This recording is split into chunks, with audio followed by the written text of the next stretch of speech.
Today's guest is Lisa Jones, who has had an extraordinary spiritual journey that began with a shared death experience as her husband was losing his battle to cancer. Since his death, he has spoken to her and helped give her guidance. She's also learned how to connect with her angels and her spirit team. She's uncovered past lives, and today she's going to share with you techniques and methods that you can use to do the same. So are you ready?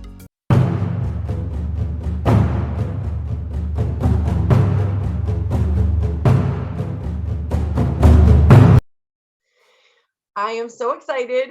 My guest today is Lisa Jones, who I saw give an interview where she talked about a shared death experience that she had as her husband was dying from cancer. It's an incredible story. But since then, Lisa and I have discovered that we are definitely soul connected, and we have been helping each other, guiding each other. And so today we're going to focus not only on the story of her shared death experience, but also I want to talk about the signs and synchronicities that Lisa's life is filled with. So Lisa, welcome. I am so excited that you're here. Thank you for joining us today. Oh, thanks, Lori, so much. I'm so excited because, like you mentioned, we connected right after I did another interview with someone else, and it's just been nonstop connection after connection, and we are definitely soul sisters, and it's super exciting to be here. Thanks for having me. Oh, okay. So, let's just go ahead and dive in. And why don't you share your incredible story of your shared death experience? Okay, well, in 1997, my husband Ian was diagnosed with lymphoma cancer. And after a 7-year battle, including 3 stem cell transplants and multiple rounds of chemotherapy and radiation, unfortunately, he passed away. And the interesting thing about that night is we actually had hospice come in, and they, assessed him, and they said, he really looks good. It's probably going to be at least 2 weeks, if not, 6 weeks before he passes away. So even though obviously he was on a trajectory of, the end of his life, the night that he actually died was kind of shocking. And that night, actually, the children, I had an 8 and a 10-year-old at that time. They were 1 and 3 when he was diagnosed, and 8 and 10 when he died. So it was a long excursion, a journey. And so they had gone to sleep somewhere else that night. My daughter went to a friend's house. My son went to Ian's mother's house. And then Ian's brother and best friend actually arrived that night. And so it was the first time I was not the only adult in the house with Ian. And I truly believe he chose that night to leave because, again, the kids were out of the house and I was not alone. They had given us morphine. So I went in and kissed him goodnight. He was actually it was so interesting because up through that week, he was still very much, with us. And then on a Wednesday, we were told there was nothing more to be done. And then on Friday, he woke up completely incoherent. And that's when I'm like, oh my gosh, things are happening. And so Saturday, hospice arrived, like I said. And so that Saturday night, I gave him a kiss on the head and gave him just a little bit of morphine. He was in severe pain after having a procedure done on his ribs. And so then I went and laid down in my daughter's bed and I prayed to God and the angels. And I was very religious. I was brought up Lutheran and believed that if you weren't baptized, you were going to hell. And I was very concerned about my husband because he had not been baptized. And I begged and pleaded with him, and he just thought it was all nonsense. And so, it was concerning to me. And so I just said, please God, help us, let me know, what I can do. And I laid my head down on the pillow. And the next thing I know, I left my body and I was escorted by 2 angels that took me. And all I can say is to heaven. It was exactly the way I thought it was, portrayed in my belief system. It was this beautiful golden castle with platinum roads and walkways. And the thing that was so surprising, it was just so clean and so pristine and so crystal clear and bright and beautiful colors that I cannot even describe because we don't have them here. And there were trumpets playing and an angel choir singing. And this announcement was over this big loudspeaker: the Grand Mr. Ian Sharp is about to arrive. And that was my husband's name. And so I was with these angels kind of walking down a corridor, and I could see at the end that when I looked over the edge, there was a big courtyard, and all of these souls were coming and gathering and talking, and they were so excited. And I could kind of, I could feel their anticipation of his arrival and their excitement around it. And so just as this giant door started to open, all the souls all turned at the same time to look, and they're like, he's here. And just as he was like stepping through, I didn't actually see him, but it was like I could sense that his foot was stepping into that courtyard. All of a sudden there was, knock, knock, knock, Lisa, wake up, wake up. And it was his brother. And he came bursting into my daughter's room and said, oh my God, Ian's just taken his last breath. And it was like a trap door opened, and I fell back into my body. I remember physically falling into it, and just, it was almost like when you bounce on a trampoline, that kind of reverberation or whatever, where your body just kind of jolts. And that's what it felt like. And I jumped out of bed, and I had such a mix of emotions because, I mean, number one, I was so elated because I was just in this beautiful place where, he was being welcomed, and the unconditional love and the anticipation and the extraordinary welcome that he was receiving was beyond anything I could imagine, especially because he hadn't been baptized. And, my biggest fear was that he was going to hell. So I knew that he was okay.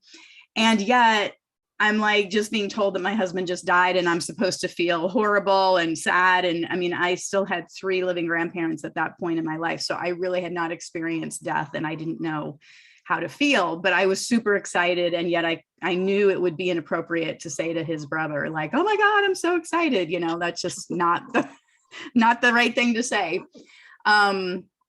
So I ran down to our bedroom, and there he was, there his body was, but it wasn't him. I could tell that was just literally a shell of his soul, and that his soul was gone, and that it was just that body. And I didn't really have any affinity. I mean, it was just, and it's interesting because I've interviewed over 100 near-death experiencers, and they all say when they look back at their body, it's like they look at it like, oh, it's an old shoe, or it's a piece of clothing just on the floor. And that is very similar to the way I felt when I saw his body laying in our bed.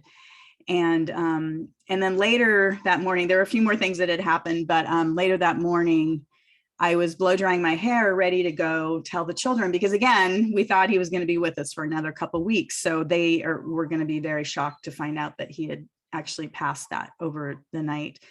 And as I was blow drying my hair, I just remember closing my eyes and just, trying to gather what I was going to say. And all of a sudden, Ian's voice was in my left ear. And it was as though he were standing right next to me. He's like, oh my God, Lisa, I love you, but it is so awesome here. And I just completely dropped the blow dryer. I thought I was completely, again, taken by surprise, not prepared to be hearing my dead husband's voice right in my ear. And, but wow, that was the beginning of just my whole journey. I was a certified public accountant before all this happened. I was very in a box. Again, very religious, very we had the picket fence and the golden retriever and the 2 kids, and he had a corporate job. And wow, my whole life just crumbled. I mean, in so many ways, but at the same time, I always say it was the best thing that ever happened to me because it woke me up to life. He's still with me. That was 18 years ago. And he's guided me with not only my second marriage, which has since ended, but again, I'm so grateful for that. And also with my children, and he's still with me every day. Well, Lisa, I always kind of get chills when I hear you tell this story because it is so incredible in so many ways. So first of all, I know this happened a very long time ago, and you and I both believe that this is not the end, and the other side is so much better than anything we can even imagine. But I always want to say, I'm sorry for your loss, because it's still a physical loss. Even though we know where somebody is, we still physically miss them. I heard once that it takes 2 years for all of the cells in your body to be completely replaced and those cells have a remembrance, like a missing somebody. And so it can really take a full 2 years to heal from a physical loss, despite the fact that you have the spiritual connection. So I'm sorry for that. Well, thank you. I appreciate it. And it is interesting because even now, I mean, 18 years later, there will be some times that I just get overcome with emotion or just, like, why did this happen? But, like you said, I know there's something bigger going on here that I don't understand. And so I just keep trusting and just trust the process. Well, I have so many questions about that experience that I have been dying to ask you ever since I heard the story the first time. So the first thing I would like to ask you is, what did the angels look like to you? Great question. Well, as I remember, it's like it's all shimmer. There was lots and lots of shimmer, sparkles. And it's so interesting because just now putting this together, I am like, when I do get my nails done, I just want glitter. I'm such a glitter girl now. And I was not that way before, but I think it's because that's really what the angels were. They were just pure essence beings of glitter and light, and just the unconditional love is the biggest thing that just, it's so difficult to put into words because there's really nothing like that here on this planet Earth. But to be escorted with them and just, I mean, again, I don't necessarily know if they actually physically had their wings, their hands on my back, but just their escorting, just them being with me, I felt so complete and so loved. And so, I mean, I did not want to leave. When I got up there, I am like, I do not want to go back to planet Earth. I mean, Yes, I so know anyway, that feeling. I guess they were shimmery. They weren't really, I mean, I don't want to say they were like, they didn't depict themselves necessarily as, the angels with the wings and all that, but yet it's almost indescribable. But unconditional love and lots of glitter and light. So you and I both believe that we have guardian angels, and we also have archangels that we can call on for guidance. Do you know who these angels were to you? Did you have a sense of that? Well, I had been channeling angels. Again, this was all, I didn't talk to anybody really about my spiritual life during the time my husband was sick, because I was taken and given an angel reading that absolutely, that's what flipped the switch on for me and made me start going down this path. And so I had these two angels, Bertra and Zeta, and they were the ones that I channeled every day too. And I really believe those are my two guardian angels, and they were the ones that escorted me that day. Wow, that's incredible. Okay, And I also want to add, I do truly believe that I was given divine dispensation. That's what I like to call it, because I think that had I thought he went to hell, I just don't think I could have carried on this planet Earth. I think I would have been so distraught. I mean, who knows what would have happened, but I truly believe that the universe, source, God, whatever you want to call that's greater than us, really said Lisa needs a little vision so that she can really keep going.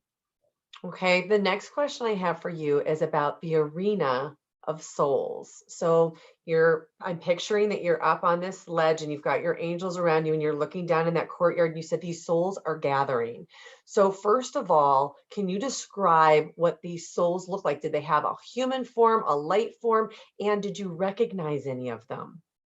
Another great question. I did not recognize any of them, other than I knew that they were Ian's soul family and that we had obviously an overlap of soul family, but I didn't recognize them as individual, souls that I knew. Again, I was 37 and I still had 3 living grandparents. So I had only lost one grandparent when I was much younger, when I was 9. So I think maybe that was part of it, is I really didn't have any known human souls on the other side that I maybe would have recognized. And as far as their appearance, again, it was not angelic. They were light beings, kind of light, light entities. But they were definitely distinct and separate, and just so many. So it was such an exciting, and I think that's really what I was feeling, was more their energy and their excitement and of welcoming Ian home. And yeah, it was really amazing.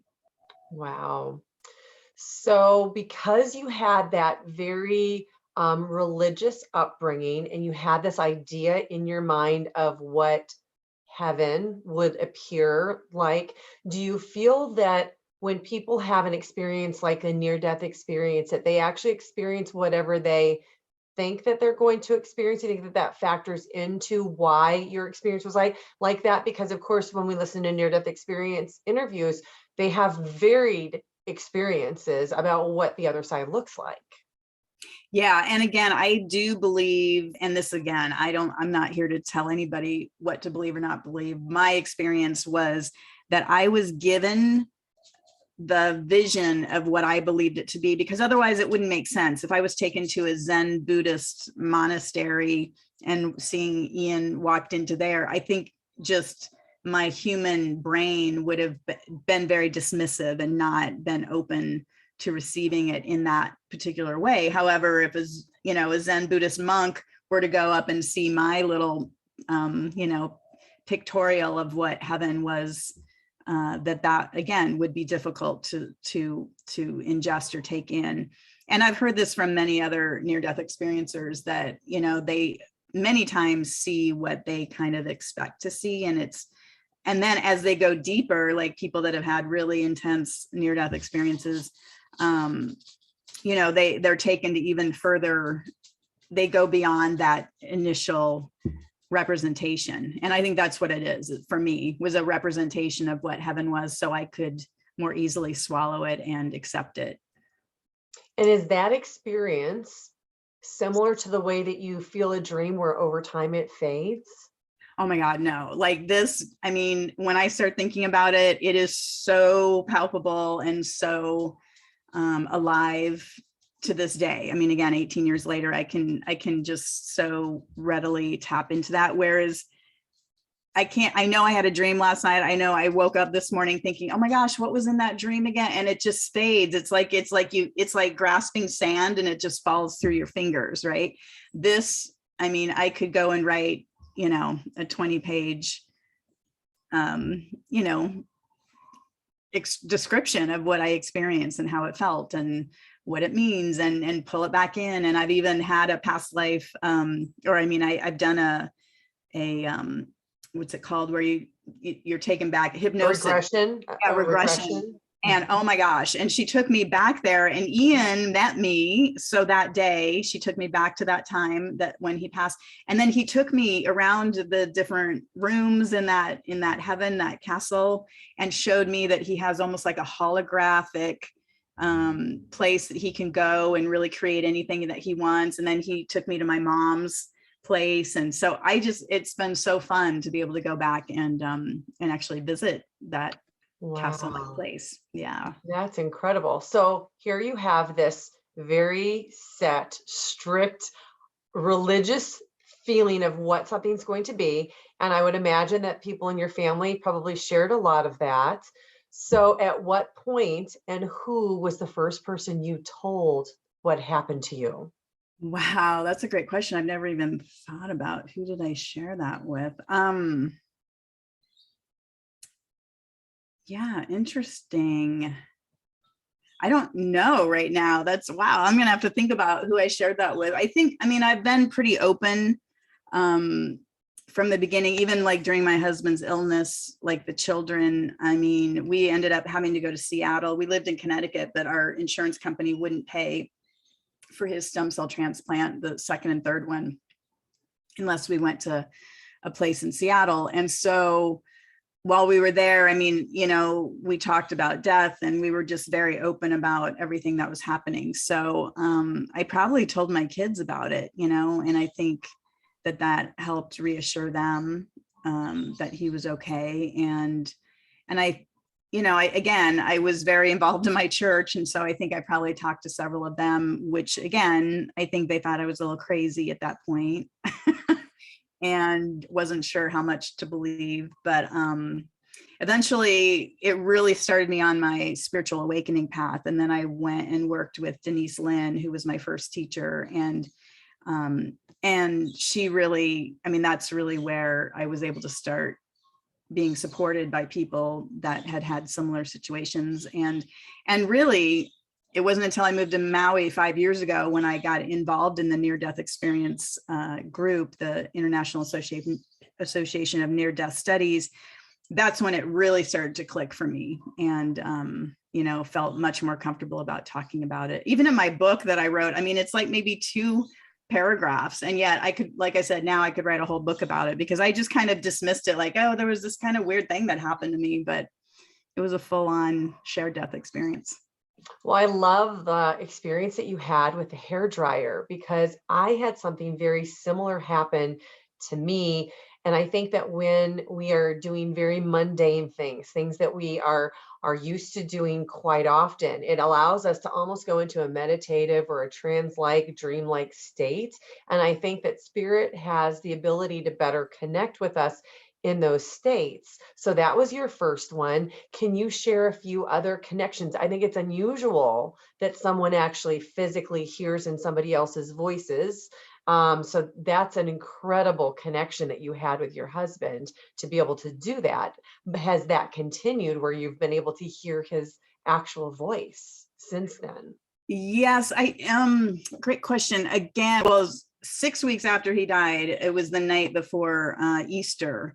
And that, not only did he show up and it was more telepathic, but he physically showed up in a, I don't know what you call that, when it's like an apparition or something, because I remember looking out the window, it was raining, and I was putting the eggs out for Easter for the children. And he used to love to do that kind of thing. And so I looked out and I was thinking, oh no, am I going to put him in the house or outside? We usually did it outside, but because of the rain, and I was feeling really down. I mean, it was 6 weeks after he died, and just feeling super defeated. And so when I turned around, there he was, fully present. He was in perfect shape. He looked fantastic.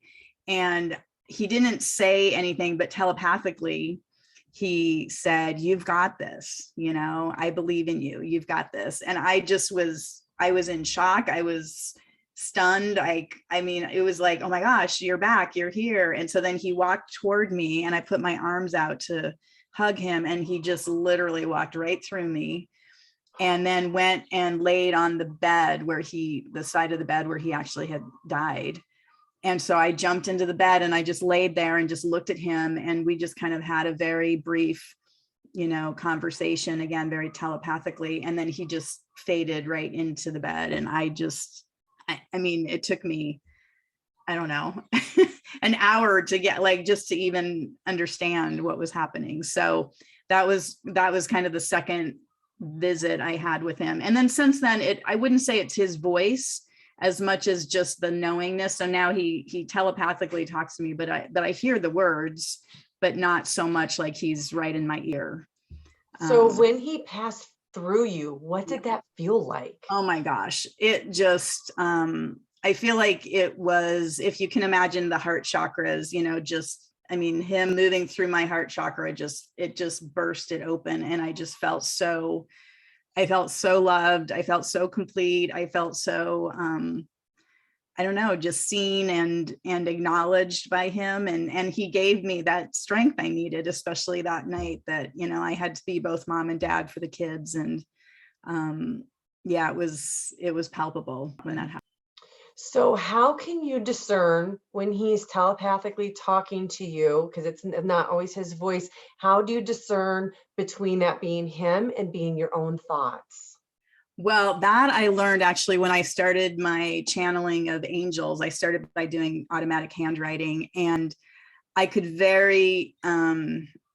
it took a while. I mean, it was definitely a practice where I could feel the energetics of what an angel felt like, whether it was a guardian angel or an archangel, and then later ascended masters. And then when I started channeling passed away loved ones, I could definitely feel a denser energy. And so I know his energy signature, and that's how I know it's him talking to me. Not to mention that it's generally about my children, or, specifically, it's like it's just a very personal knowing that that's who he's talking to. And interestingly, I was actually doing angel readings when I finally left my accounting job. I'd gone back to working as a hedge fund, and I was turning 44, which is how old my husband was when he died. And a week before he died, he said to me, he's like, I so regret my career choice. I wished I had helped more people. He said, I was a tax attorney for a big corporate company. All I did was move numbers around on pieces of paper. And I just like, that is not the legacy that I, wish I had left behind.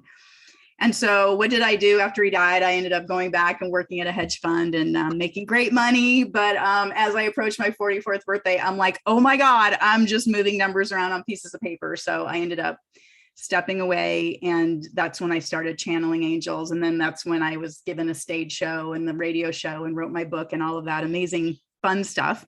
But early on, I was channeling angels for this one wonderful customer that I had. And all of a sudden she's like, I see somebody in the room, and I'm like, what? And so she's describing basically a passed away person that was in my office. And I said, oh my gosh, that sounds like my friend Michael, who just died in a house fire. He was 27 years old. And so she said, yes, he was nodding and saying yes. And so she could see this person. I couldn't. But meanwhile, she said, I also see all these angels. Well, the angels started talking to me and talking. So it was the funniest exchange because she was telling me, Michael's telling you to keep doing, this is your work. You need to keep doing this. And meanwhile, the angels, I'm telling her what the angels are saying, and she can see them, but couldn't hear them. So at the end of the session, I'm like, I don't know if I owe you money or you owe me money, but I think we helped each other immensely in this session. Well, actually, that actually is an amazing segue to kind of talk about our experience together. Oh my gosh, that was crazy. It really was. So Lisa was interviewed on the Jeff Mara podcast, and I will put I'll put a link up here if you want to see that interview, because Jeff is an amazing interviewer and he mostly focuses on people who have had near-death experiences, but we both had been on his program. You went on first and I was getting ready to go on, and I was already scheduled, and I saw your interview and I felt so drawn to you. I can't describe how drawn I felt. Now, at this time, I had left a corporate job and I had made a decisive decision not to go back and get another high-paying corporate job. I wanted to try to, like you, take the spiritual side and put more focus on it and live a life that felt like it was more of an empowerment for other people. So I was on that path, and I was very conscientious about spending money. And you talked at the end about how you gave readings, and all day after that, I felt compelled to schedule a reading with you. And as I am putting my credit card in, I'm thinking to myself, what am I doing? Like, I shouldn't be doing this right now. I was really torn because I felt so drawn to it. And I was like, screw it. I just feel so drawn. I have to do this. So I scheduled the reading. You had a cancellation. So you had it was like within 24 hours, like something had happened, canceled. I got on your calendar right away, which shouldn't have happened because you were being bombarded at that time by the people who had watched you on Jeff's show. So we have this connection. And of course, like as I've taken this leap of faith into this journey of outside of the corporate world, and I wanted to know what the guidance that I had around me or the angels that you would listen to had to say about it. So do you want to tell what you got, which was hilarious? Well, I don't remember exactly, other than I was like getting nothing. I was just like, I'm like, I'm going to have to refund your money because I've never had this happen, but I'm like getting nothing from the angels right now. You're like, give me a minute. And we connected and we did like some exercises. We did some kind of meditative stuff. And you're like, I am so sorry. I'm not getting anything. And then something happened to me that's never happened before. It felt like, and I got what I call a download. So for the people who are listening who are not familiar with this concept, we can get what I call a download, which is essentially information from the other side. I'm not sure where it comes from. It could come from our guides. It could come from our higher self, so the higher soul version of ourself on the other side. It could just be an energy connection between us. But all of a sudden, I got this download and I'm like, Lisa, I just got something. And I am hearing that you are not supposed to go back into real estate. Now, the crazy part about this is in your interview with Jeff, you had talked about how you were doing this real estate job. And I remember listening to you and thinking, why is she doing real estate? She's a gifted medium. She's had all of these incredible experiences and she should be doing her readings and not doing real estate. It didn't make any sense, but this is the path that you're on. So I'm not questioning it. But I heard loud and clear from that download that you were not supposed to be doing real estate right now. You were supposed to buckle down and get back to doing readings. I'm like, who am I to be telling you this? But I knew it wasn't coming from me. And so will you explain the quandary that you were in at the moment that I said that? Well, yeah, it was crazy because I had started working in real estate, and then I just knew, like, I was so not happy doing it. I'm like, what am I doing? This is all about making money and, trying to move forward with that. And so I can't remember I think it was that. Oh yeah. Cause I remember the person that I was working with, I told her about the reading. I was like, yeah, I don't know if I was told I shouldn't be doing real estate. And she was just like, oh, okay, well, whatever. Well, anyway, it just turned into a big problem then. And basically it was like, well, if you don't have, your whole life should be revolving around real estate. And if you can't do this, then you need to quit. And I'm like, okay, I quit. And as soon as I sent my resignation letter in, I heard a download, which was like, okay, good. Your busy work is over and now your real work can begin. So it was such a gift that you gave me that, because it really gave me enough, I needed that little extra kick in the butt to, like, say, yeah, I need to be helping more people. And even though I felt like I was helping people find their homes, it just wasn't working for me. And I think the moral of the story is that we are all receptive to receiving information. But I think what happens is that our left brain kicks in and wants to analyze it. We want to have proof and we want to know everything for a certain, like beyond a reasonable doubt. And that's not how it works in the spirit world.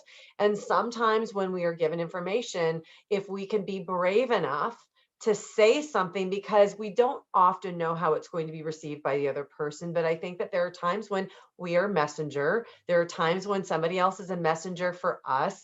But I think that that was when we knew for sure that we had some soul connection.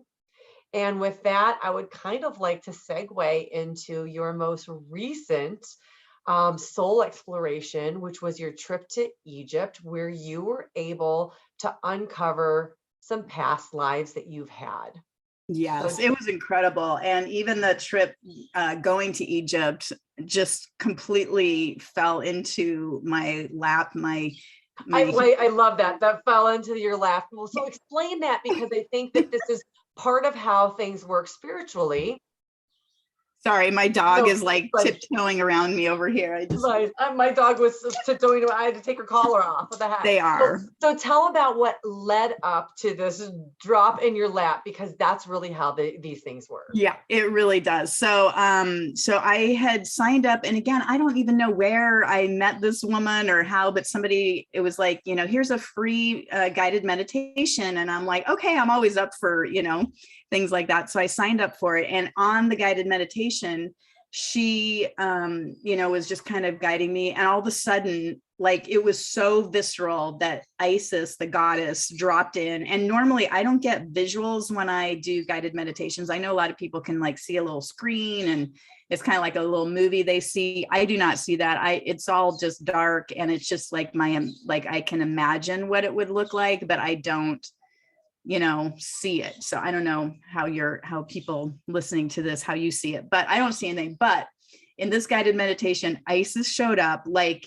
I'm seeing you right now. Like, she just, boom, she showed up. She had her ankh, she had her staff, and she's like, I am with you now. And I'm like, oh my God, okay, cool. Like, what? Like, it was amazing. It was so just visceral and palpable and exciting, and just energetically I could feel the power around her. So that happened on a Tuesday. And then on Thursday, I went with a friend up to this river called Eau Valley, and we were sitting in the river. And so I said, hey, let's play a manifestation game where we pretend like it's a year from now, and then we're reflecting back on what's been happening to us. And we just have fun things, that we talk about. And Jim Carrey actually lives down the street from me. And so I was like, hey, do you remember last year when we went to Jim Carrey's house and we had, we were invited to his party? And she's like, oh yeah. And that was right after you got back from Egypt. And I'm like, oh yeah. And I went to, the pyramids. And she's like, yeah. And you went and, did all this stuff. Well, when the game was over and we stopped, I said, Egypt. I'm like, I have to go to Egypt. Like, I don't know why you said that, but I just now feel like I need to go to Egypt. And I've never in my life had any thought about going to Egypt before. And she's like, oh, well, my friends are going. And that's why I even brought it up. It just kind of, popped into my head. So maybe you can still go with them. And so I'm like, yeah, give me their information. So Friday, she connects me with this group, and there was 20 people going.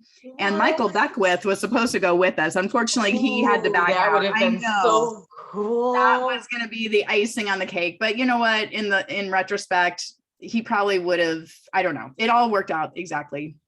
But my son, who has always talked about wanting to go to Egypt, I called him and said, hey, if, it'd be best if I had a roommate, do you want to go with me? And his passport, it was a 10-year passport. It was good for 8 more months, and it had to be good for 6 more months. So he was available to go with his passport. But anyway, we go to Isis Temple, and it was incredible. And Isis was just with me all the time.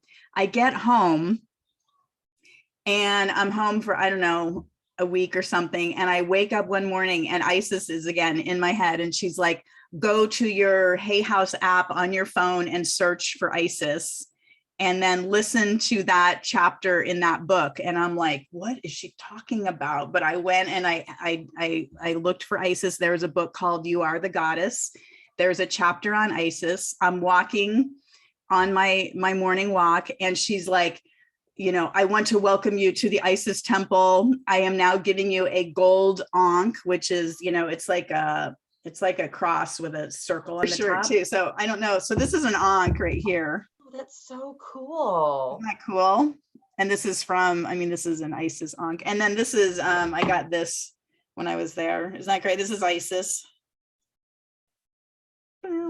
And I stopped in my tracks, because when I was in Egypt, I went by this jewelry store, and there was a ring with a gold ankh on it. And I'm like, I have to have that piece of jewelry. It was very expensive. And I'm like, I have to buy it.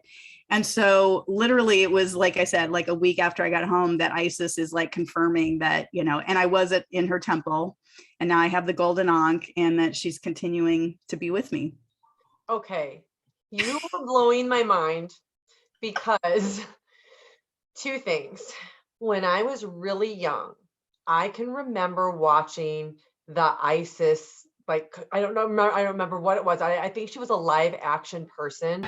Almighty Isis. And Isis, dedicated foe of evil, defender of the weak, champion of truth and justice.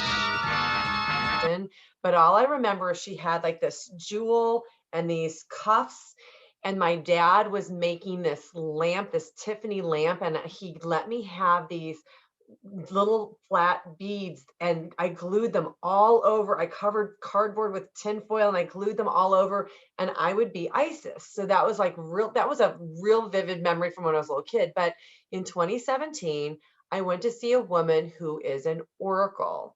And she gave me lots of information that was very validating. She didn't know anything about me. And I was really, really shocked at some of the things that she said.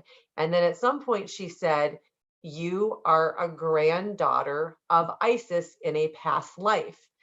And today, when you told me about this story, I was like, that's it. That is probably one of our earthly incarnations. I'm sure we've had more than one, but I can't make this up. You can't make this up. I think that there are connections that are just beyond words or confirmations we get. So I know that that's probably a stretch for some of the people that are listening to understand and believe. But so I understand. So you were not Isis though in a past life. who were you in your past lives? Because sometimes when we hear past life regressions, it seems like people are like, oh, I was Joan of Arc. But I have not been anybody that is anybody recognizable in the two past lives I have uncovered. And I think it was the same for you. Yeah. Well, here I've done past life regression. And so I've done many, and I don't think I've ever been anyone super famous that I'm aware of. But when I was in Egypt, there were 3 different distinct times when all of a sudden I just had a past life rush into my mind without any, I mean, before, I've been taken in regression. And so you're kind of in a hypnotic state, but literally we were walking into the museum, and then we went, and there was a King Tut display, and there was the bust of King Tut, which is all gold. And then it's got, his eyes and everything. And I just walked up to it. And as soon as I like really looked at it, I just burst into tears. I had this flood of information of knowing that he and I were lovers, and that he had just died. He died very young. He was like 19. And I was bereft. I mean, people around me were like, oh my God, what is wrong with this woman? Because it was such a visceral knowing of my connection with him and how we, loved each other. It was a true deep love. So that was one of them. And then we were on a cruise ship on the Nile River. And I'm just standing outside looking, and boom, all of a sudden, again, this download of knowing that I'm a 9-year-old young girl running along the edge of the banks of the Nile, looking out at the ships that were carrying all the big granite rocks, or up to build the pyramids, and all these men, and how I wanted to be that. I wanted to be at the adventure, but I was the daughter of the baker. And so I just had very mundane, I had to stay, around and help my father with the bakery. And I just wanted the adventure, so that was the second one. And then the third one, we got to go to the Great Pyramid in Giza, and it was just the 20 of us for 2 hours. We were there from 5 a.m. till 7 a.m. Nobody else was around. We got to go into the pyramid, up to the top. And as I walked in, I just tears started flowing. I remembered I was a priest, and I helped with the burials of the high kings and queens, and really helped in that, which is so prevalent now because I do hospice work now. I work with a lot of people that are passing, and, I do a lot of mediumship work and all of that. And so the whole death connection just felt so visceral and so real for me. Wow. So when you were having that experience of the 9-year-old girl, do you think that was the same girl who was connected to King Tut? Oh, good question. I don't know. I felt it was very separate. I didn't get a connection with that. But yeah. Again, they just show you little, or I just get shown little vignettes. So I don't know. Maybe there was more of a piece to that. But yeah, really interesting. Those are incredible stories. So for those people who don't understand, or haven't really delved into a past life regression. So there are lots of methods that you can use to do a past life regression. Dr. Brian Weiss is actually kind of almost the father of it, and he's done a lot with it. But if somebody wants to have a past life regression and they don't think that they can have it spontaneously, what would you suggest that they do to try to have an experience like that? Well, there's many practitioners that can help guide people into past life regressions. If you're interested in just new, I would highly recommend Brian Weiss's book. I mean, it's so good. It's Many Lives, Many Masters. Yeah.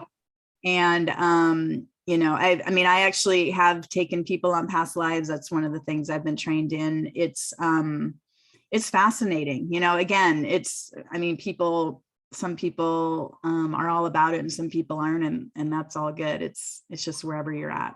So you have a lot of different services that you're able to do. You live in Hawaii. So when somebody wants a past life regression, is that something that you only do in person, or have you done that on the phone too? Oh, I can do it on the phone. Yeah. Everything that I do can be done, either on the phone or through Zoom.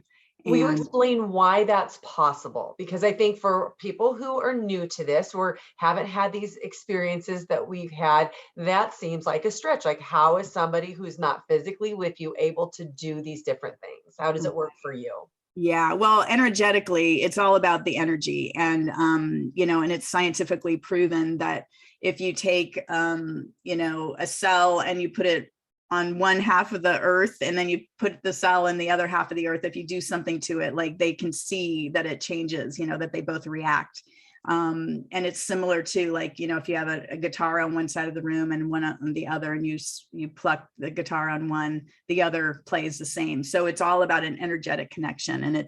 And for me, actually, when I stopped doing things in person, it's so much easier on my physical body, because when I'm with somebody physically, I take on all of their physicalities as well. And with the energy, it's once I shut the Zoom or, hang up the phone, it's just like the connection is completed. And that feels really good for me. So this whole going into the Zoom world and all of this has been such a blessing, because I don't have to travel as much and still can do my services.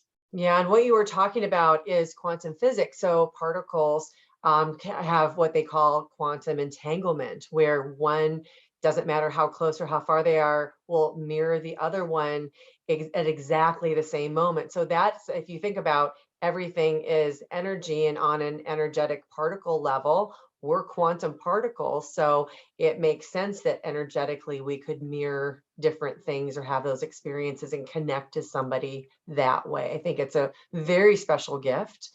So what else are you able to do to help people on their spiritual journeys?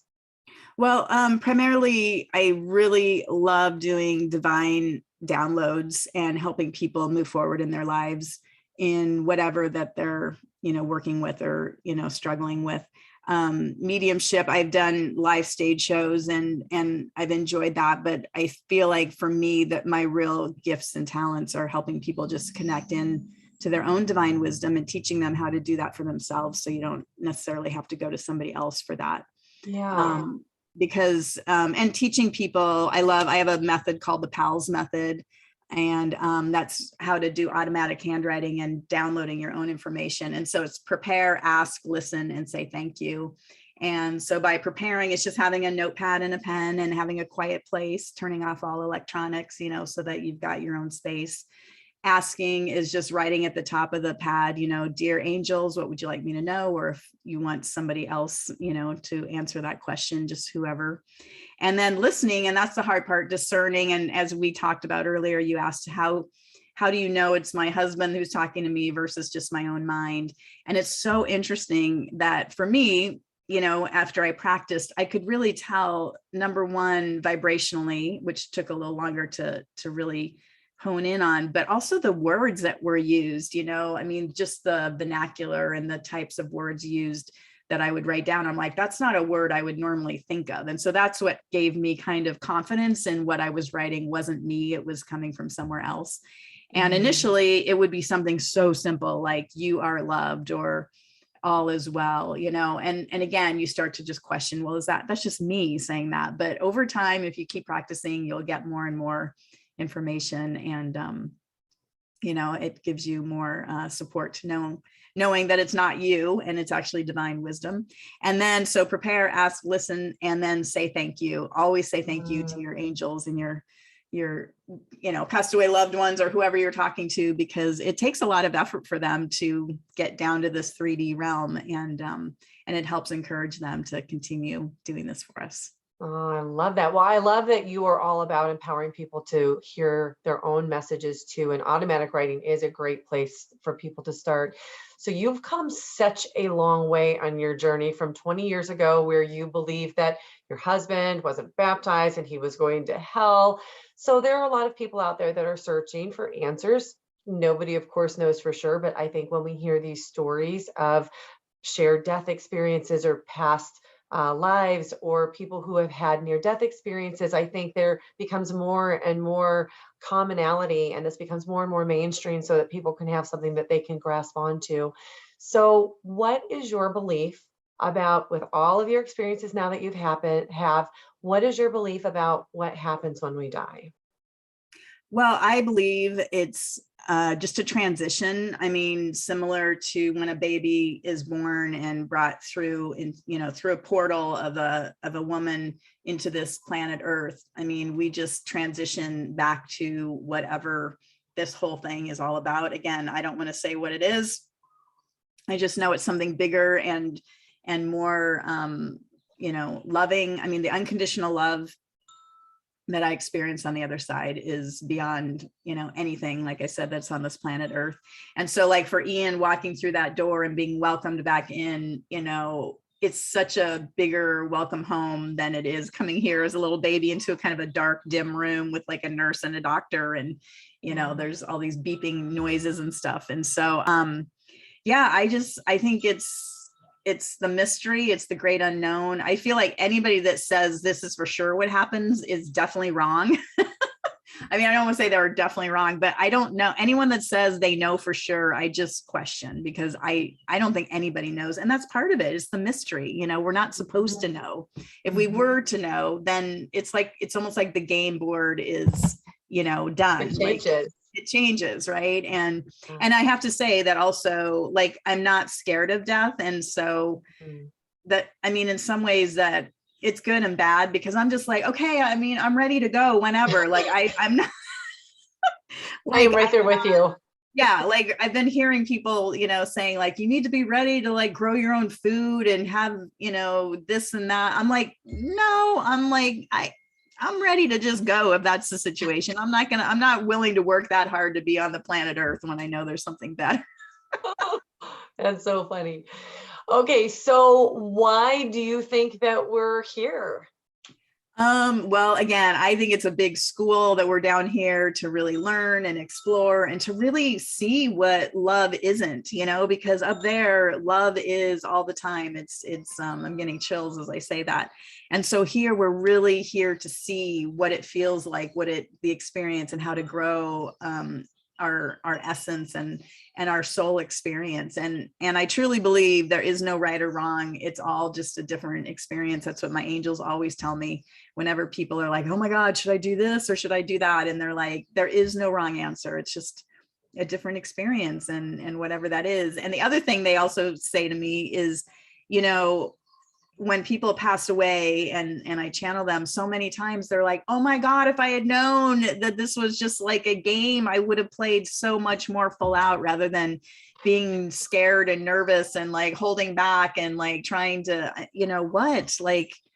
like now is the time. I just ran into a friend down at the beach and he said, oh my God, my friend finally came to visit me after 37 years of me inviting him to come to Hawaii.